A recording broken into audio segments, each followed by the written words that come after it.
Hey there, everybody. Welcome back to the Betting Pros podcast. I am your host, Dan Harris. Find me on Twitter at DanHarris80. It is time to talk about our best bets for Week 7. And here to do that with me is Iain MacMillan over at BetSided. Find him on Twitter at Iain MacBets. That's IAIN. Ian, thanks for popping on the show again. How are you?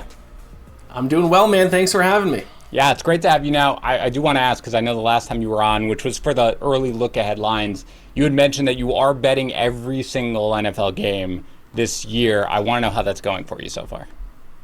It's going way better than I ever could have imagined, to be completely honest. Never would have expected I got off to this hot of a start, but I'm 63-31 for up 29.92 units. Oh, so my easily God. The best start I've ever had in any betting any sport ever. So it's definitely not going to keep up. I'm not going to hit it close to 70% all season, but I'll enjoy it while it lasts. All right. Well, hopefully it doesn't end until after this week, at least. You can give out some good advice here. Are you just betting spreads, by the way, or are you betting totals or anything else?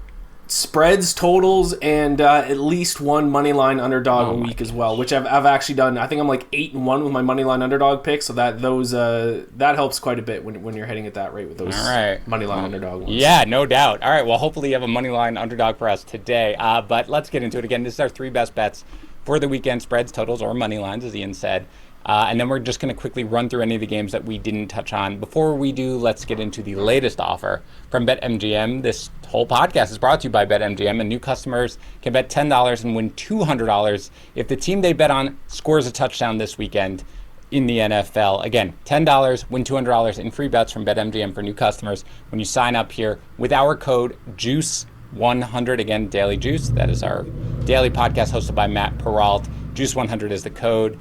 And that is available in New Jersey, Colorado, Indiana, West Virginia, Tennessee, Pennsylvania, Michigan, Virginia, Iowa, Washington, D.C., Arizona, and Wyoming. In addition, we are giving away a signed Saquon Barkley jersey. It is real easy to enter for that giveaway. Just leave a review, honest review, whatever you want to say here for this show over on Apple Podcasts or CastBox, and then go to bettingpros.com/review if you are subscribed to our YouTube channel over at youtube.com/bettingpros. That's 3 times the entries. And also you get a lot of good stuff, including a props video, my weekly video that I just dropped right before, which should probably come out shortly after you listen to this podcast.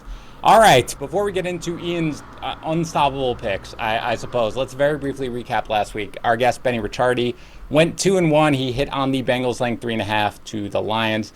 And he hit in the Cowboys laying 3.5 to the Patriots, even though I'm going to say that I still think that was obviously the wrong side, and I was leaning the other way. He did miss, though, on the Chiefs and the Washington football team over 54.5. I also went 2-1, another positive day, hitting on the Bengals and Lions under 47.5.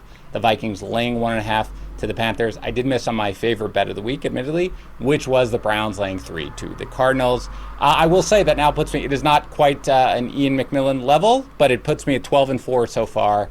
On this podcast, 5 consecutive winning weeks. So we got a lot of things going in our favor, Ian. Let's hope that we can keep going. It is a tougher slate, obviously, with all the buys. Pardon me. But remember, we're going to be using bettingpros.com lines. I'll note when there are differences and everything like that. You can use the app, by the way, the Betting Pros app. Download, make your picks, follow along in the leaderboard. Ian, I've talked enough. Go ahead. What's your first pick of the week? So my first pick of the week here. Does it matter what we start with? Total, it really spread? Doesn't. You get to start with whatever you want. Okay, I'm gonna start out hot then. I'm gonna give out my most aggressive pick. I would recommend most people probably take the spread here, take the points, but I mentioned I've been doing well with my moneyline underdog picks. I got a little bit of a heat check this week. I'm tossing up a shot from midcourt here from the logo. Love this pick. Bengals plus 225 against the Baltimore Ravens. I'm taking them on the money line. You can get them, +6, +6.5 right now if you want to be a little bit more conservative, and I would not blame you. But first of all, I think this is a big sell high spot on the Ravens. I mean, you know this, betting on sports, especially the NFL, is a little bit like kind of the stock market. You want to buy low on some teams at some points. You want to sell high on some other teams. I think this is a big sell high spot on the Ravens after that big comeback 2 weeks ago against the Colts on Monday Night Football. Big win last week against the Chargers, who everyone's been praising lately. But don't forget, just like a few weeks ago, they needed a 66-yard field goal to beat the Detroit Lions. So this team's not unbeatable. And the Bengals have actually impressed me so far this season, especially their defense. Second in the NFL in opponent yards yards per play and 7th in opponent yards per carry. And we know that's huge. If you want to beat the Ravens, you have to be able to stop the run. And the Bengals' run defense has been pretty solid this year. Ravens' defense hasn't been as good as people expected, especially in their secondary, 21st in opponent yards per pass attempt. I expect Joe Burrow to have a big day. So my heat check game, my moneyline upset pick, Bengals plus 225 against the Ravens. Well, I think, I'm not going to take it with you. Okay, I'm going to let you be as hot as you possibly could to get yourself. Now, you obviously like the 6.5, as you mentioned, which is where it is, yes. By the way, consensus right now, 6.5. I'm a little worried just about how good the Ravens are at home. They're just this absolutely dominant. On the road, obviously the odds wouldn't be as good, of course. But I do think that the Bengals are a much, much better team than I still think even the public gives them credit for. Their defense has really surprised me with how well they've played. Burrow, again, I expected to struggle early on in the season because I figured, coming back from the injury, both physically and mentally, he would be a little slow, but he has been great. Jamar Chase has been elite out there. And the Ravens do have holes. I think I might be a little gun shy just because I was actually on the Chargers last week against them, and they just absolutely destroyed them. So you think the Bengals are going to walk out of here winners? I like Bengals plus 6.5, obviously a lot better. If you just want to take a bet that's going to win, I think Bengals and the points is a great bet. But like I said, I've been hitting my money line underdog picks so far this year. It's a heat check. It's a little bit of a heat check to see exactly how hot I am. But I mean, divisional game as well. I think it's going to be close. I think the Bengals can win this. Also, 2 weeks ago when the Bengals lost to the Packers in overtime, I still walked away more impressed with the Bengals even though they lost than what I was before that game. So 100%. And they obviously could have easily won that game, of course, given all the field goal issues and everything like that. But I do think that the divisional game aspect of it does weigh certainly in your favor because every divisional game just scares the crap out of you because you just have no idea. The teams know each other well. Obviously, we know exactly what Baltimore is going to do. It's really just about whether or not they can start them. Okay, I'm going to take a pick that I don't like taking this type of pick. Okay, so feel free. I want to know which side you're on. I'm taking a road favorite, which is, don't love it. It's the Panthers laying 3 to the Giants. For me, there are just a lot of things working against the Giants in this game. First off, they're just generally speaking terrible at home. 0-3 this year, 9-26 at MetLife since 2017. Nobody is showing up to these games. The fans, when they do, they're pretty much just booing. So it's a road game for Carolina because they're away from home, but it's not exactly like they're walking into any sort of hostile environment. Second, the Giants' offensive line is really in terrible shape. They actually played pretty well early on in the season, better than I expected them to play. But you saw what happened against the Rams. A lot of that is Andrew Thomas, who also was one of the key cogs in playing better than I expected him to play. But he is now out for this game and on IR. And again, it's not just the quality of their linemen at this point, it's the consistency in the fact that they're constantly shuffling guys in and out because they're getting nicked up and they're moving guys from one position to another. It's really difficult to play with an offensive line, and that's huge for someone like Daniel Jones, who's just much worse when he is pressured, 54% completion percentage when he's under pressure. And the Panthers, even on a bad day, get pressure. They're 4th in pressure rate. They're one of the better teams there. So against this offensive line, with all, by the way, the injuries, the playmakers offensively, I don't expect Saquon Barkley, I don't expect Kadarius Toney, and I don't expect Kenny Golladay to play at this point. So they're really down a lot of ammo here on offense. So I think they're going to struggle to score. And the Panthers, by the way, have a good defense. I know they had the J.C. Horn injury. Keith Taylor has subbed in pretty well. C.J. Henderson is getting healthier. I don't think Stephon Gilmore is going to be up for this game. But regardless, they are playing pretty well defensively anyway. And offensively, I didn't like the spot for them last week. Again, I said I took the Vikings, Ian, because of the pressure. That's a big thing, I think, with Sam Darnold, which I know very well, having watched him for years. That is not where the Giants shine. The Giants do not get a ton of pressure. So I think that's pretty good as to what we're going to see. And as well, I think you heard them talk about the fact that they're going to run the ball here a little more, take some pressure off Darnold. That is good. The Giants are 27th in DVOA against the run. This game just kind of sets up well for me for the Panthers. They need the win. They don't have to take chances to get it. You got a banged up Giants team in disarray. So 70% Ian. Panthers laying 3 on the road to the Giants. Tell me what you're thinking.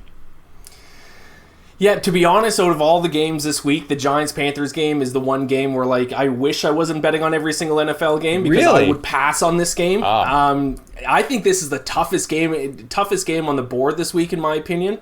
Wow. And what concerns me is, number one, the injuries, but what concerns me with the Panthers, when you look at their stats compared to the first 3 games compared to the last 3 games, just night and day. So, like, in my opinion, like, what version of the Panthers team is for real? Are they more like the team they played, like, in the first 3 weeks, or are they more like the team that we saw the last 3 weeks?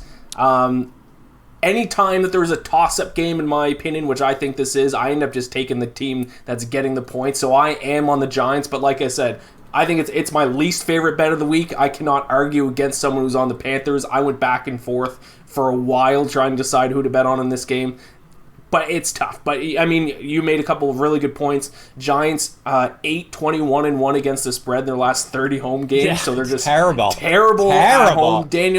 Daniel Jones is terrible at home compared to on the road, so Correct. Those things are certainly going in the Panthers' favor. So I am on the Giants, but I will not argue too much against the Panthers pick. So what's funny is that I think that your point of, like, well, which Panthers team are we going to see? I think you're going to see the version of the Panthers team that plays the crappy opponent, which is what we saw in the first 3 games. Now, the Saints weren't terrible, but the Saints aren't that good or anything like that. The Jets and Houston versus what you see in the next 3 games, which is Dallas, Philadelphia, which their defense played fine, by the way. They easily could have won that game, but the Philadelphia defense is much stronger, and we'll talk about that maybe in a little bit, than I think people give them credit for. And then Minnesota. To me, honestly, offensively, I think this is a game, first of all, they have to win because they've got to get back on track, number one. And I think the Giants, man, I think sometimes, like, I don't have a model, I admit. Like, I don't have a model that I plug in and I come up with the appropriate spread. I know a lot of, professional gamblers and everything like that.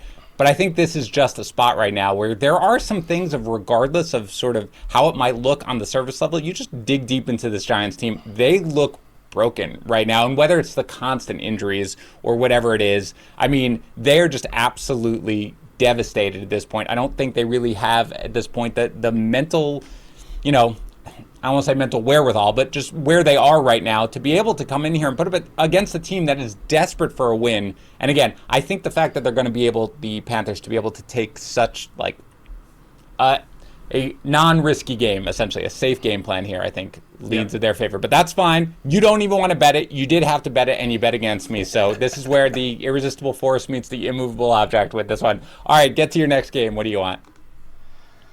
All right, so I'll go my favorite total for the week here, and I'm going to go Jets Patriots under 42.5 is what I got it at. I think this is just a spot you can't overthink it.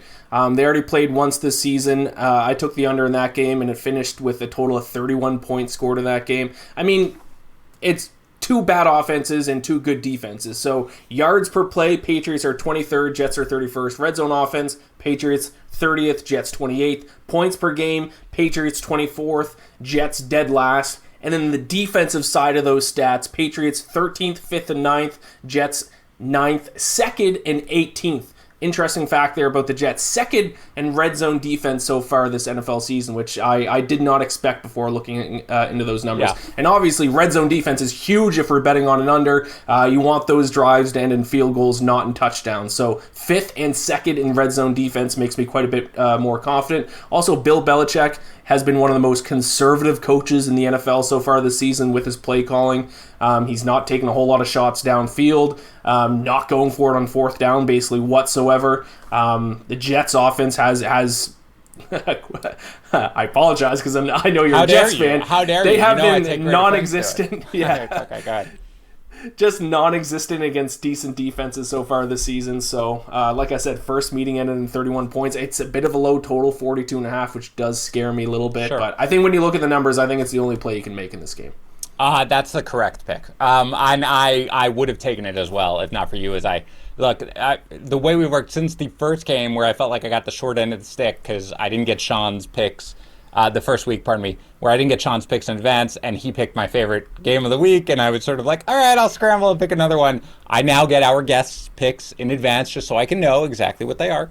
And this, I immediately emailed back Ian, and I was like, that was definitely a pick I was eyeing as well. Yes, all the reasons that you said, I think this is absolutely a game that is just going to lean heavily towards the under. And again, there are a lot of these low totals, and I think bettors, first of all, bettors like overs anyway, like casual bettors, because you want to root for something, not against something. And I think these low totals generally scare bettors off regardless, but I really think there are a lot of teams that you can go with. I mean, again, I picked the Broncos under for the first like 3 or 4 weeks. I think that's been a good spot, generally speaking. I have it as well tonight, so people will know when they listen. So I hope not on the under. I've teased the under up just so everybody knows.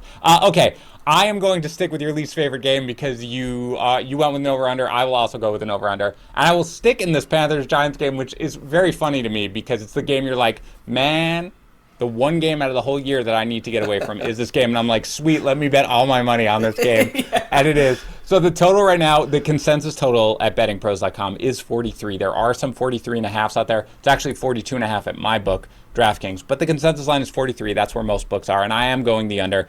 And it is basically for all the reasons I explained before. I think the Giants are going to really struggle to put up points here. You know, whatever they are able to do, you know, defensively, we'll talk about that in a second. Offensively, it's just very difficult to see. I think for this to go over, you're going to need some sort of defensive score here from either the Panthers or something fluky, which, again, always the worry when you have this high, low a total and everything. But I do think, again, with their offensive line injuries, with how few playmakers they have, with how bad Daniel Jones plays at home, generally speaking, with how, you know, bad he is, especially under pressure, it just really strikes me as a game that they're not going to put up a lot of points. And conversely, again, this is not me buying into Sam Darnold or buying into the Panthers offense. What this is buying into is Matt Rule understanding that they have to win a game, and the way to do that is to run the ball a ton against a defense that struggles to stop the run. And when you do that, when you run the ball, the clock keeps running. They're in no hurry to really get here. So I think this is another game where the game script sets up two teams that are not going to put up a ton of points. One of the teams that probably will win is going to run the ball a ton, especially when I think they are leading in this game, as I expect them to win, and then they want to run out the clock. To me, it screams under as a low-scoring game. So I imagine you are avoiding this game entirely, regardless of the over-under. But I'm going to go under here for under 43 is the official play for my second pick. Yeah, I was deciding between the Giants or the under. So I agree with you on the total play. I would not be going over in this game whatsoever based on how these two teams have looked so far this season. So I'm not playing the under, but like I said, I was deciding between Giants and the points and the under. I ended up going with the Giants on this game, but I like the pick. All right, I will accept that then. Let's get to your third pick here. Is it a spread? Did you go 1, 2, 3 with each the different one? Money line, over, under, and then spread? Yep.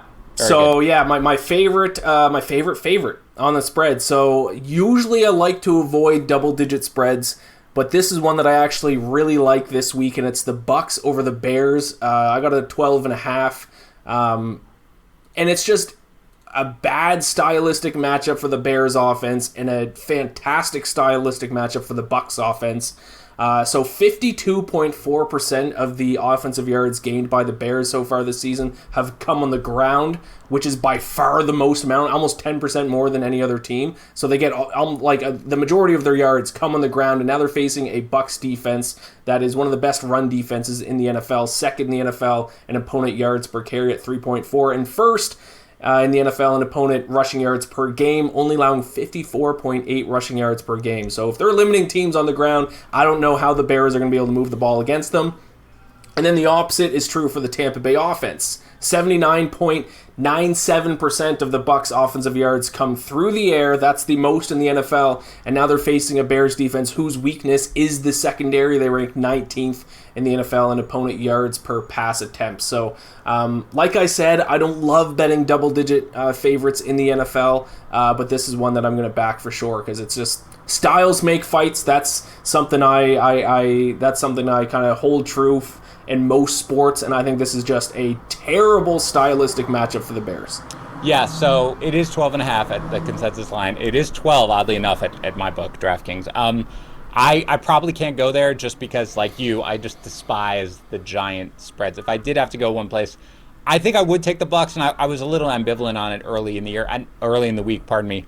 I think really the issue is for me, you're right, they're not going to be able to run the ball. By the way, Khalil Herbert is also banged up. We don't know whether or not Damian Williams is even coming off the COVID list. So even if they wanted to run the ball, who knows if they could. But you're going to have Justin Fields open it up and throw the ball here against a pretty decimated secondary that can certainly be beaten. But do we trust Justin Fields to be able to do that is the question. I mean, when you can beat a team one way and the person who's in charge of beating them that way has not impressed the entire season, it is difficult to see them covering this spread. Now, we do Antonio Brown, I think, mispractice again today, so we'll see whether or not he plays. But again, the Bucs are off the mini bye, right? Because, they played on Thursday, so they have a little extra time to prepare. So I think, like you, if I were in your position, I was forced to bet every single game, I would take the Bucs. But it's I'm leery of the giant. There's so many giant spreads right now this week. Out of curiosity, we'll get there. Actually, we'll get there later. So I want to know what you're doing with all the other giant spreads. But I'm going to take a game, Ian. I feel confident you have taken the other side of this. Okay, so we'll see about this one. I am going to take the Eagles getting 3 points from the Raiders. Now, when I looked at this on Monday and I opened it up, I said, I'm pretty sure I'm going to wind up taking the Raiders because it felt like the right side. And then I dug into it a little bit. And I think that the Eagles are not only going to cover the spread, but if I had more intestinal fortitude, I would take them on the money line because I do think they wind up pulling this one out. I cannot quit the Eagles. I have tried. I don't know why I continue to back them, but I am going to do it. But it's also sort of a sell high spot for the Raiders, right? We had all these questions. How are the Raiders going to respond after the whole John Gruden thing? And they responded incredibly, and it was one of two ways it can go. And the way it went was, okay, we've got this giant weight lifted off our shoulder now. And they put up a tremendous effort there. But I think this is actually a good matchup here, especially for the Eagles defense, because what you've got is the Raiders that what do they really make their money on offensively? It's the explosive plays, right? Like that's what they do. They lead the league in pass plays of 20-plus yards with 32 overall. But the Eagles, conversely, are basically at the opposite end of the spectrum. They absolutely limit those plays. That's what their defense is almost designed to do. And, even though they have played the Bucs and the Cowboys and the Chiefs, they've allowed just 11 pass plays of 20-plus yards. So it is something where basically the Raiders' strength meets the exact strength of the Eagles defense. The Raiders can't really run the ball. Their offensive line is bad. They're averaging just 3.4 yards per carry, They're 28th in rushing DVOA offensively. And the Eagles defensive line is very good.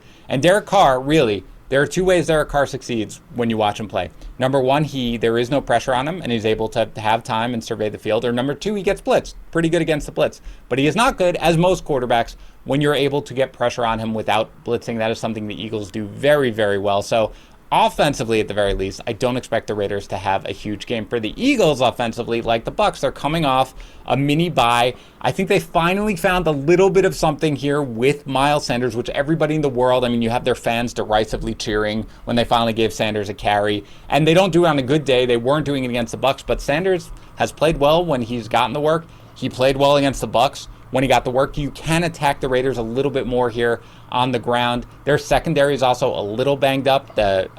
Philadelphia is getting Dallas Goedert back now. He's been activated off the COVID list. Sirianni's got to get something going. Okay, they're 2-4. They look stagnant on offense. He's getting a lot of heat. I think they're going to take this week to design a game plan. So basically a sell high spot here on the Raiders as well. So I don't hate the under either. It's 49.5 for me, but my official pick is going to be the Eagles getting 3 points against the Raiders in Las Vegas.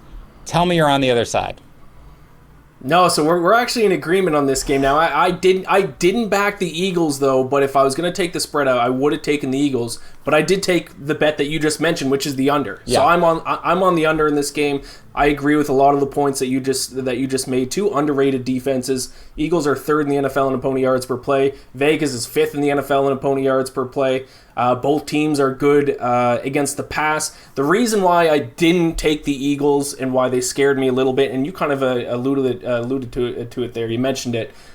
Eagles very good at running the ball, but they kind of refuse to do it. Yes, they're like 9th or 10th in passing play percentage. Like they're just passing the ball in the upper third of the NFL, but yet they're second in the NFL in yards per carry. Like they're very good, very effective at running the ball, but they just don't do it that much, which makes no sense to me, especially when your quarterback is Jalen Hurts. Like run the ball. I don't know what they're doing.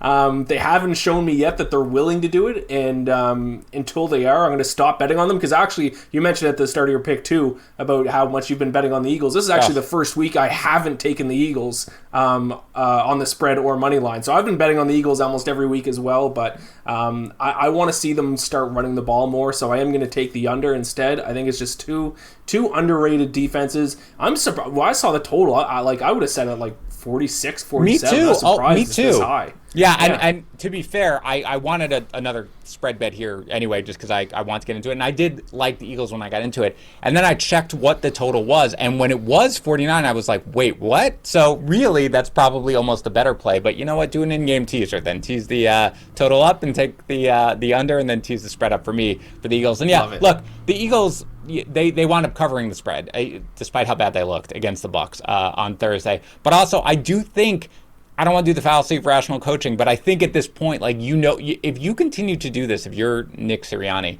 and you continue to run this offense through Jalen Hurts passing the ball, and they continue to lose like this, that's just devastating for you as a coach, as a rookie coach, when you have someone like Miles Sanders, and they run the ball pretty effectively when they do. So they came out, Shane Steichen, they came out, they basically were like, we got to run the ball a little bit more here. So I do think that this is a spot for them to do that. So, all right, let's recap the picks very quickly. You're taking the Bengals on the money line against the Ravens at plus 230. That's dropping, by the way. I see a couple books now dropping it, so get on it now if you like that. You're taking the Jets and the Patriots under 42.5, a pick that I like very much as well. And the Bucs laying 12.5 to the Bears. I'm taking the Panthers laying 3 to the Giants. I'm also taking the under 43 in that same game. And I'm also taking the Eagles getting 3 in Las Vegas. Let's run through the remaining spreads that we haven't touched on. Now, people, you know what? I'm going to actually ask it. People listening to this, it'll drop, I'm sure, before the Thursday night game.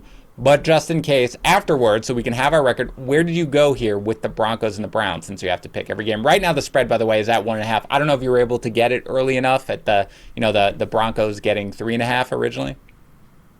I'm on the Browns, so I lock in my bets Wednesday night, so it did already drop down to 1.5. Okay. I'm a big underreact guy when it comes to injury news. So anytime, a player comes out like Baker Mayfield in this game, everyone's going to jump on the Broncos. I like to underreact to the news and stick with that team. I did it last week. Russell Wilson got ruled out, obviously, with the broken finger. Geno Smith got put in. Everyone was betting against the Seahawks. They went with the Steelers. I underreacted to it. I took the Seahawks on the spread, and it worked out for me. So, I'm sticking with the Browns here, minus 1.5. I just think their offensive line is going to be able to get the job done. Denver's dead last in the NFL in third down conversion percentage, which is a bad sign for their offense. I think the Browns get it done. And Case Keenum's a very capable backup. Oh, yes. Case Keenum's one of the better backup quarterbacks in the league. He could probably start for one or two teams here in the NFL. I'm going to say that this is a game that only bettors and fantasy players can really love. But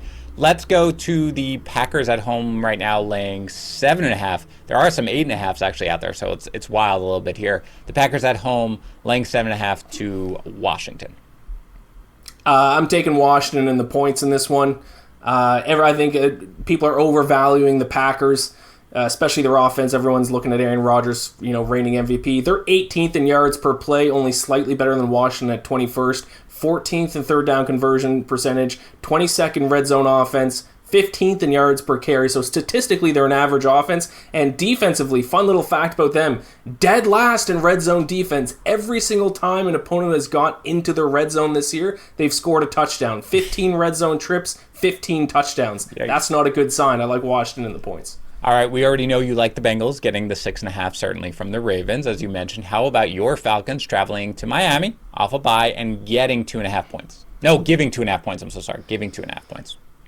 Yeah, I'm going to back my Falcons here. I'm starting to buy in on them a little bit, to be completely honest. Dolphins, Panthers, Saints next 3 weeks. I've bought in on the fact they're going to be 5-3 and in the hunt for a wild card spot, but I think the Dolphins are the worst team in the NFL, quite frankly. And Falcons right now, 8th in red zone offense, 5th in third down conversion percentage. I think that's a good sign of this offense. I think Arthur Smith is kind of coming into his own with his play calling. Matt Ryan a little bit more comfortable the past couple games, so I'm gonna lay the points with the Falcons. Yeah, the offense is definitely playing a little better, and the Dolphins are just in disarray right now. Also, I don't know how you don't take the bye after London, because I believe they offer every team that after London, and you can take the bye, and they opted not to.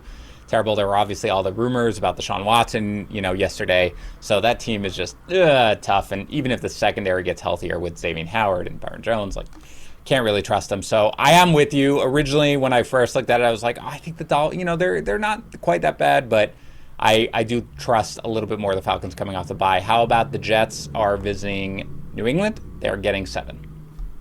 That was the under that I'm on. I think if I were to go with the spread, I think I'd have to take Jets in the points because their defense is extremely underrated. Like I said earlier, second red zone defense, so I would take the Jets in the points, but that's my under. Yeah, it's a complete. I know you're on the under, of course, but I would avoid. I can't take the spread. Like it's a terrible thing. I don't. Mac Jones, when you were laying a touchdown, is just not something I'm comfortable doing, despite the fact that he has played pretty well.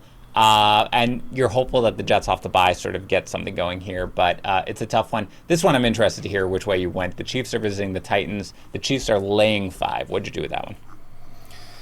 I just took the over. I mean, flip a coin if you're going to go the spread. Both these teams, just some of the worst defenses in the NFL right now. The total's what, up to like 57 or something, I believe? 57, yep. Mm-hmm. I mean, that's an insanely high total, but I can't back either team based on their defense. I mean, the Chiefs laying points. I mean, their defense is literally the worst in the NFL right now, so I can't lay points. I don't care who's their quarterback. I don't care how good their offense is. And then the Titans, I mean, their defense is almost as bad as the Chiefs. So on the spread, flip a coin, I guess. The Chiefs have the better offense. Both defenses stink. I'm just going to take the over and root for some points. Yeah, it's a terrible game to bet, really. And it's a weird spot, too, because the Titans are coming off that giant win on Monday night. Right. Who knows what that does to them, exactly. So, I mean, forced to pick a side, probably I'll take the Chiefs with laying the points, but it's a game that this would be the game, Ian. This would be a game that on a spread level I would just try to desperately avoid.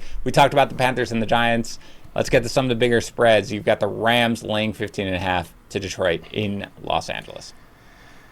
Yeah, this is a big plug your nose game. I think you have to take the lines at that many points. I know you mentioned earlier you don't like betting double-digit favorites. I'm the same way, but where I draw the line is 2 touchdowns. If you're gonna lay a team is getting over 2 touchdowns, I have to take the underdog.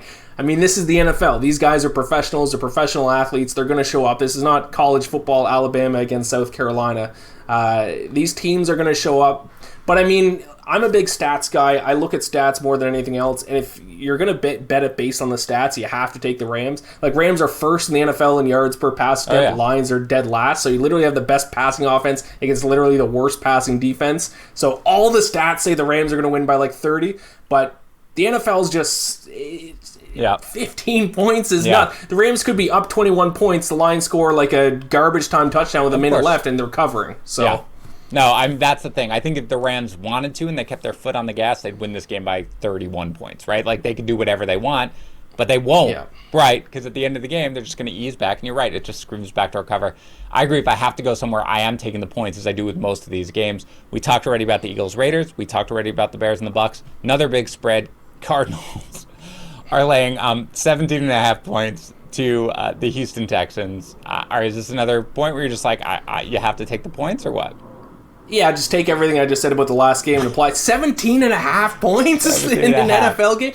And also, don't forget, like, I can kind of actually understand a little bit more with the Rams, but like the Cardinals defense, 18th in opponent yards per play, second last in opponent yards per carry. Teams are getting 5.2 yards per carry on the ground against them. This, like, no defense that's like an average to below average defense should be a 17.5 point favorite against an NFL team. Makes no sense to me. You got to back the Texans here. Yeah, I hate it, but I agree. And the Sunday night game, 49ers are laying 4 to the Colts. Very interested to hear what you think about this one.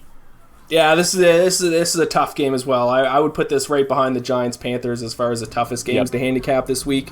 I am going to lay the points with the 49ers in this one. It really just comes down to they have the much better defense. Really, both offenses are kind of comparable so far, especially like third down defense, which is something I look at quite a bit. Same with red zone defense. 49ers 4th in third down defense. Colts are 20th. Colts are also terrible against the pass. I know the 49ers obviously aren't a huge passing team, but 28th in opponent yards per pass attempt. The 49ers will be able to do something through the air against this Colts team. I'm going to lay the points with the 49ers, but it's definitely not one of my better bets of the week. It's a tough one. Yeah, when I looked at this on Monday, I liked the Colts actually a lot, and now I don't. It's just a stay away from me. The 49ers, at home as a favorite, it's not like something where I want to necessarily back Kyle Shanahan. Off the bye, though, with Jimmy G back in there, which helps them, from a betting perspective, at least in my opinion, as of right now. With the Colts, I really do like what I've seen from them a little more offensively, and they're getting a little healthier, at least on the offensive line. Of course, maybe Quentin Nelson comes back, maybe. But they've also got other injuries. Hilton is 50-50 for Sunday, so I don't think you can rely on him. They obviously just lost Paris Campbell, and they have injuries on defense as well. So I think I would just, if I had to bet like you, I would probably lean the 49ers, but I'm staying away. And finally, the Saints are visiting the Seahawks on Monday night, and the Seahawks are getting 4.5 points. What do you think? Yeah, this is a very similar handicap to the Sunday night game. I'm going to back the Saints laying the points here because it just comes down to the difference between the two defenses. Saints' offense is actually not good at all. No. And the Seahawks' offense has completely lost their bite with Russell Wilson out and Geno Smith in. But the Saints' defense, compared to the Seahawks' defense, just completely night and day.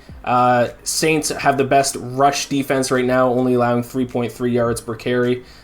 Best red zone defense as well, which is absolutely huge. Also been a good road bet recently, 14-4 against the spread in their last 18 road games. So I think the defense is what makes the big difference here. Obviously, if Russell Wilson was playing, it's a different story. But I'll lay the points with the Saints in this one, just based on how good their defense has been. Yeah, as will I. Coming off the bye as well, I think they've got plenty of time to prepare. And the Seahawks are a little banged up here after that tough game there against the Steelers. All right, Ian, excellent work. And again, you're an incredible job that you're doing this season. Like, the number actually boggles my mind. So everybody make sure they follow you. But go ahead and tell everybody where they can find you and your work. Thank you. Yes, Twitter is probably the best place. Iain Mac Bets, IAINMAC Bets. In the Bacon Bets podcast that gets released every Thursday morning, where I break down my pick for every single NFL game that week. So check that out as well. Yeah, and I probably should again recap just all our picks, just in case somebody forgot what they were. The Bengals, you were taking the Bengals on the money line, plus 230 against the Ravens. The Jets and the Patriots under 42.5, and the Bucks laying 12.5 to the Bears. I am taking the Panthers laying 3 to the Giants, the under in that same game, 43, and also the Eagles getting 3 from the Raiders. Thanks everybody for tuning in. Again, if you're listening to this, we'll be back on Monday again, breaking down with our early look at the Week 8 NFL lines. And again, you want to watch this, you want to see a bunch of videos that we put out, go ahead and subscribe over on our YouTube channel, youtube.com/BettingPros. Thanks again for listening, everybody. I'll talk to you again on Monday.